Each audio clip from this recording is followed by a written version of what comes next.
The mountains of Italy do not forgive mistakes. They do not care about flags, ranks, or heroism. They only take.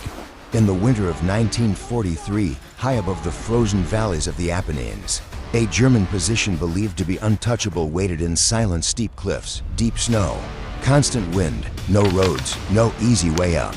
Allied units had already tried to break through and failed again and again.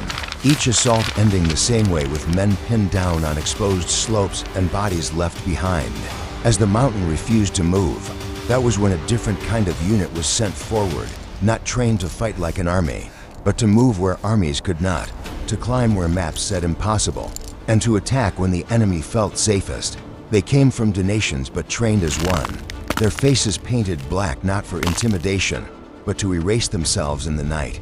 A detail that would later earn them a name, whispered in German camps, Black Devils. The climb began after dark, without artillery, without engines, without voices. Only boots biting into ice and fingers bleeding inside frozen gloves. Every meter upward was a gamble. One slip, one snapped rope, and a man would vanish without a sound, swallowed by the mountain before anyone could react. Wind hammered the cliff face. Snow blinded the eyes, and the rock offered no mercy. Hours passed like this, slow and vertical, suffocating in its silence. The men refusing to look down, refusing to look at each other, focusing only on the next grip, the next breath, the next heartbeat, while above them German searchlights swept across empty slopes, never once imagining that an enemy was already climbing beneath their feet. By the time the force reached the ridge, their hands were numb, their muscles burning, their lungs raw from cold air, and below them lights glowed softly through the fog tents, bunkers, supply crates, German mountain troops warming themselves, unaware that death was already standing above them. There was no warning. The assault came without sound at first, shadows moving downhill, knives drawn, rifles raised only at the last second. And then the night tore itself apart as muzzle flashes ripped through snow and fog. Tents collapsing as men burst out in confusion. Orders shouted in German and lost instantly to gunfire and wind. What followed was not a clean battle, but chaos compressed into narrow spaces between tents and supply crates, inside bunkers, and against wooden walls slick with ice. Men fighting at arm's length, where rifles became clubs, knives flashed briefly and vanished again, and the snow was churned into debris and filth under boots that never stopped moving. Searchlights swung wildly before being shot out, plunging the camp back into darkness, while German units tried to form defenses only to realize the attack had come from above and from inside. With no clear front, no safe direction to retreat, every shadow hostile and every sound a threat. Discipline cracked, orders dissolved, and survival took over as the fighting spilled beyond the Camp Onto ridgelines and frozen slopes, where some Germans fled into the storm, only to find the mountain just as deadly as the enemy chasing them, while others fired blindly into fog that swallowed both sides whole. As the storm thickened, the battlefield collapsed inward, visibility shrinking to meters, snow erasing footprints almost as fast as they were made, turning the fight into a maze of white noise, and exhaustion where soldiers slipped, fell, grappled, and slid downhill locked together until gravity separated them, weapons jamming from ice, fingers fumbling reloads, breathing growing loud and desperate as adrenaline burned away.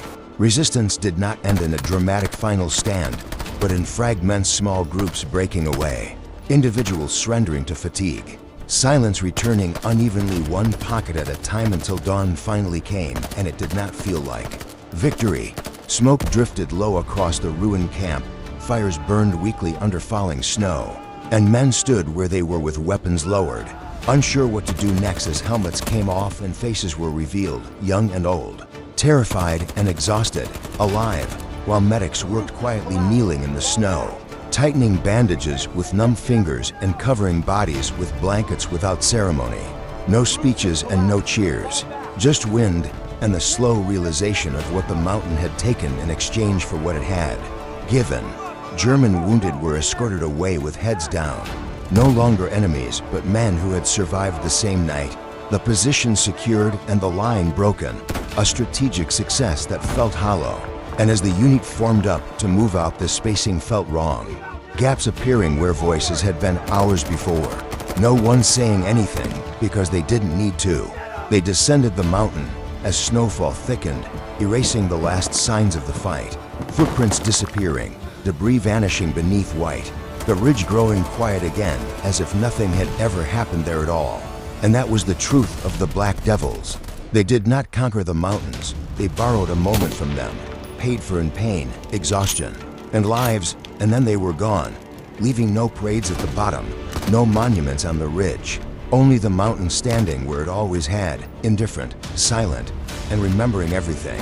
And long after the gunfire faded, long after the snow erased every footprint and every trace of blood, the story did not end with those who walked away. The men who survived carried the mountain with them into the next mission, the next climb, the next night when silence felt too loud and darkness felt too close.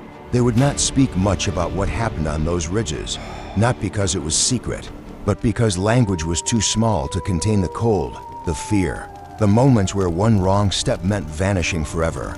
History would remember the breakthrough, the tactical success, the name whispered by the enemy, but it would never fully record the cost paid in frozen breaths and unanswered roll calls.